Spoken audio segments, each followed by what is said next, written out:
ni aku gunakan phone holder yang jenis gini. Nampak macam mengganggu korang punya ruangan aircon kan. Aku beli jenis phone holder ni untuk lekat dekat ni dashboard atas ni.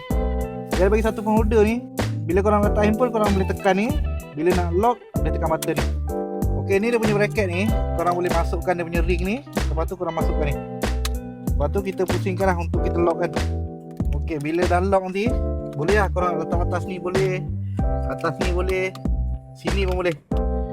Macam anak-anak ke nak tengok movie ke apa, boleh gunakan ni. Kita dah buka dia punya plastik ni. Lepas tu kita lekatkan Bila kita dah lekatkan ni, kita lock kan. Okay, korang boleh adjust atas, bawah, ikut kesesuaian korang. Lepas tu korang tinggal letak lah korang punya handphone ni. Lepas tu kita boleh lockkan ni. Nampak ke? Memang terbaik lah.